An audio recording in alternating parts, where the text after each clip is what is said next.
ഒരു പുഷ്പം മാത്രമൻ പൂങ്കുലയിൽ നിർത്താം ഞാൻ ഒടുവിൽ നീ എത്തുമ്പോൾ ചൂടിക്കുവാൻ.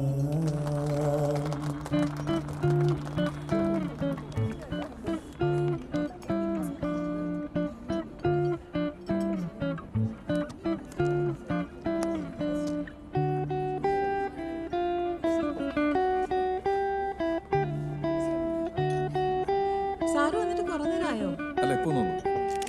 സോറി ട്ടോ, ഞാൻ കണ്ടില്ല. വരൂ, ചിത്രമ്മയുടെ പരിചയപ്പെടുത്താം. വരൂ. വിനയ്ക്ക് മനസ്സിലായില്ലേ ശ്രേയുടെ ഫാദർ? മാഡം, ഇത് മീരയുടെ ഫ്രണ്ടാണ്. മോളുടെ ബർത്ത്ഡേ. അമ്മുവാണ് birthday girl. Happy birthday. Sir ഇരിക്കട്ടോ.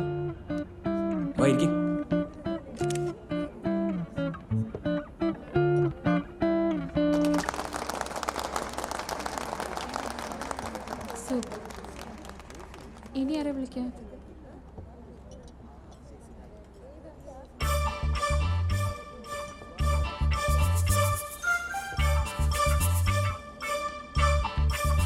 എന്തേ പാടുവോ? ആര്? സാറ്. തൊണ്ട ശരിയല്ല. അല്ല, നന്നായിട്ട് പെർഫോം ചെയ്യുന്നാണല്ലോ മീര പറഞ്ഞത്. ബുദ്ധിമുട്ടിക്കണം. ചുമ. കുഴപ്പമില്ല.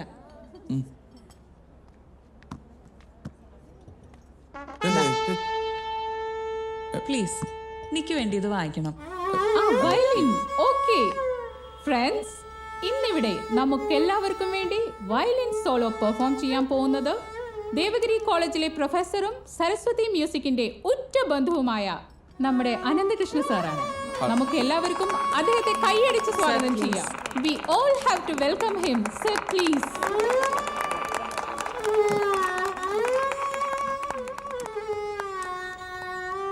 Sir, ക്ലാസിക്കൽ ആണോ വെസ്റ്റേൺ ആണോ?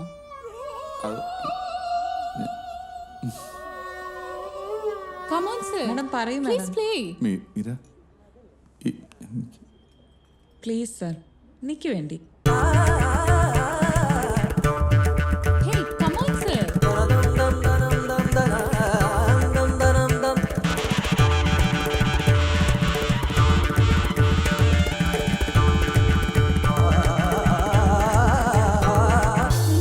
സാർ, എന്തുപറ്റി മീര?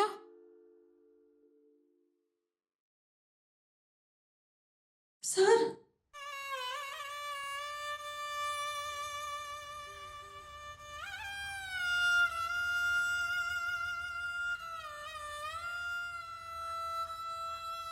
അപ്പൊ സാറിന് ശരിക്കും വയലിൻ ഒന്നും വായിക്കാൻ അറിയില്ലായിരുന്നു അല്ലേ? പിന്നെന്തിനാ എൻ്റെ അടുത്ത് കളവ് പറഞ്ഞത്? ഞാനെല്ലാം പറയാം. മീര ശരശയ്യാന്ന് കേട്ടിട്ടുണ്ടോ? ആ ഉണ്ട്, നമ്മുടെ മഹാഭാരതത്തില് ഭീഷ്മാചാര്യന്റെ. ഞാൻ ഏതാണ്ട് ഒരവസ്ഥയിലാ. ശരശയും സാറും തമ്മിൽ എന്താ ബന്ധം?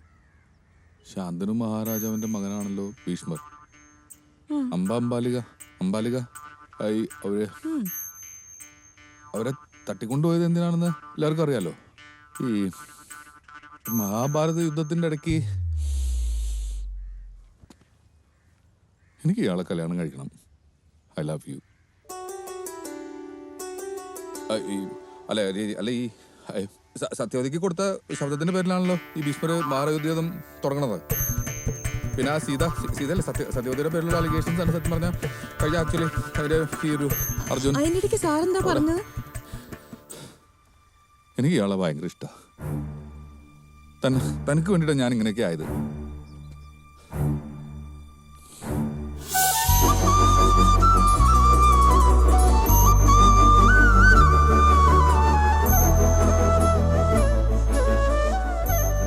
അല്ല, എനിക്കൊരു കുഞ്ഞുണ്ട്. പിന്നെ ബാക്കി കാര്യങ്ങളൊക്കെ സാറിന് അറിയണതല്ലേ? അതൊന്നും എനിക്കൊരു വിഷയമല്ല. മീരയുടെ കഴിഞ്ഞ കാലത്തെ കുറിച്ച് എനിക്ക് ഒന്നും അറിയണ്ട. എന്റെ ഭാര്യ അവൻ മീരയ്ക്ക് സമ്മതാണോ?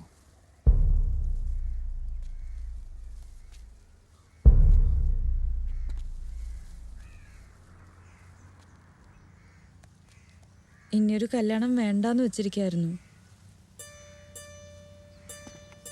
പക്ഷേ ഇപ്പോ അത് എന്നെ ഇഷ്ടമാണെന്നല്ല ഉദ്ദേശിച്ചേ?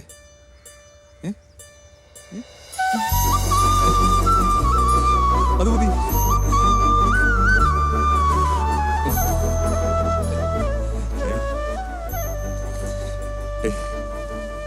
ഇത്രയും കാലം കാത്തിരുന്നത് വെറുതെ ആയില്ല. സാറിന്റെ വീട്ടുകാരൊക്കെ സമ്മതിക്കോ? അതൊന്നും എനിക്കൊരു പ്രശ്നമല്ല. പിന്നെ ഞാനല്ല എന്റെ കാര്യം തീരുമാനിക്കുന്നത്. നമുക്ക് പെട്ടെന്ന് കല്യാണം കഴിച്ചാലോ? അയ്യോ, എനിക്ക് കുറച്ച് ഉത്തരവാദിത്തങ്ങളൊക്കെ ഉണ്ട്. അത് തീർക്കാൻ ഒരു 6 മാസം സമയം എനിക്ക് വേണം. അത് കഴിഞ്ഞിട്ട് ഈ ഫോർമലായിട്ടുള്ള സാറ് വിളി മാറ്റി ഞാൻ അനന്തേട്ടാന്ന് വിളിച്ചോളാം. പോരെ? 6 മാസം കഴിഞ്ഞ പിന്നെ ഒരു നിമിഷം പോലും ഞാൻ കാത്തിരിക്കില്ല. പറഞ്ഞേക്കാം.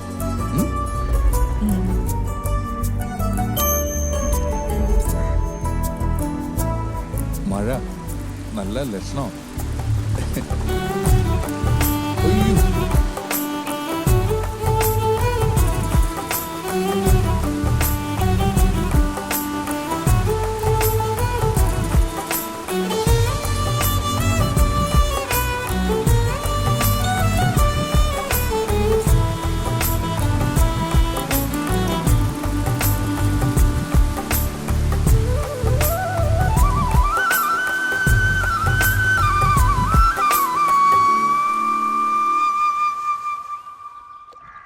സ്വർണമല്ലി നൃത്തമാടും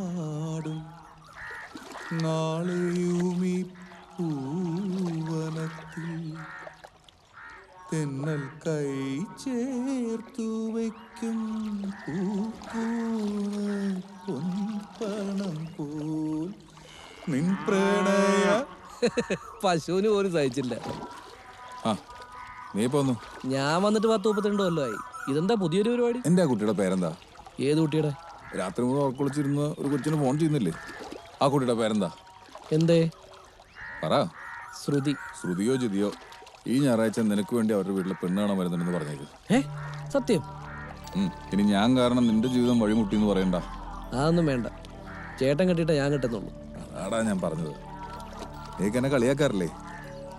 എന്റെ സങ്കല്പത്തിലുള്ള പെണ്ണിനെ എനിക്ക് കിട്ടി. മീര. സത്യമായിട്ടും? ആ.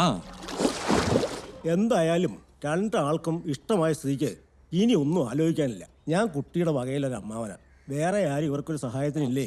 ഇപ്പോൾ ഇങ്ങനൊരു ബന്ധം ഒത്തു വന്നപ്പോൾ നല്ലതാണെങ്കിൽ നടക്കട്ടെ എന്ന് എഴുതി. അത് നന്നായി. ഇത്രയും കാലം ഇവന് എനിക്ക് വേണ്ടി വെയിറ്റ് ചെയ്യായിരുന്നു. എന്റെ കല്യാണം കഴിഞ്ഞിട്ട് മതി എന്നുള്ള തീരുമാനത്തിലായിരുന്നു പുള്ളി. അപ്പൊ മാഷിന്റെ കല്യാണം കഴിഞ്ഞില്ലേ? അല്ല, എന്റെ കല്യാണം അധികം വൈകാതെ ഉണ്ടാവും. അതിനിടയിലാണ് ഇവന് നിങ്ങളുടെ കുട്ടിയോടുള്ള ഇഷ്ടം തുറന്നു പറഞ്ഞത്. അപ്പൊ പിന്നെ അത് നടക്കട്ടെ എന്ന് കരുതി. അത് നന്നായി. ഇവിടുത്തെ ചുറ്റുപാടുകളൊക്കെ മാഷിന് അറിയാലോ അല്ലേ? അതിപ്പോ എന്തായാലും എന്താ, ഇവർ രണ്ടുപേരും ഇഷ്ടപ്പെട്ട സ്ഥിതിക്ക് നമുക്ക് ഇതങ്ങ് നടത്താം. ആ എന്നാ പിന്നെ കുട്ടിയെ അങ്ങ് വിളിക്കാം. ആ മോളെ.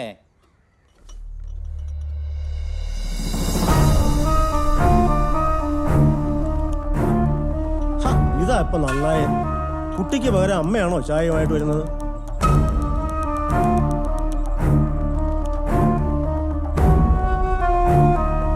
മോളെ ശ്രുതി,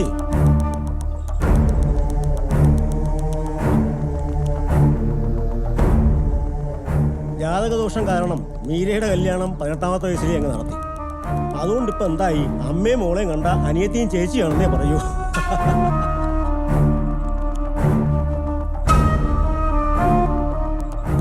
അനന്തൻ സാറിനേക്കാൾ മീര പ്രായം കൊണ്ട് എളുപ്പമാണെങ്കിലും അവളിപ്പോ അമ്മയുടെ സ്ഥാനത്താ.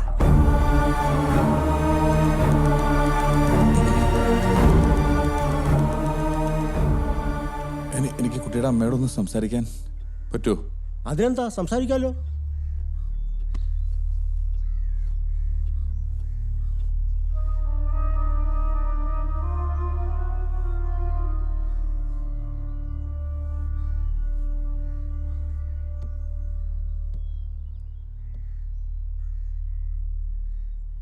എനിക്കൊരു വാക്ക് എന്നോട് പറയായിരുന്നു. ഗോപൻ സാറിന്റെ അനിയനാണെന്ന് സത്യമായിട്ട് ഞാൻ അറിഞ്ഞില്ല.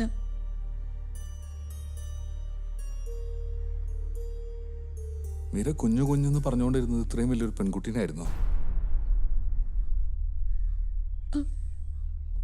ഞാനവളെ കുഞ്ഞിലെ തൊട്ട് അങ്ങനെ വിളിച്ച് ശീലിച്ചു പോയതാ.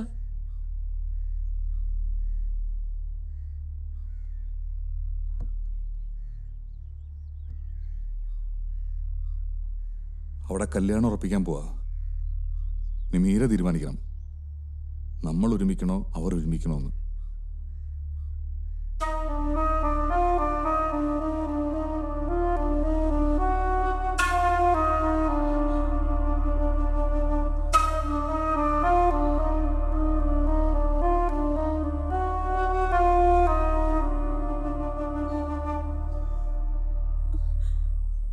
ഞാൻ ഇതുവരെ ജീവിച്ചത് എൻ്റെ മകൾക്ക് വേണ്ടിയാ.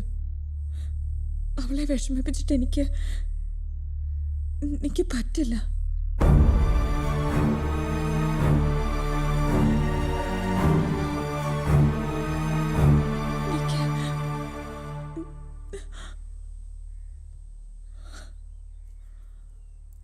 പോട്ടെ.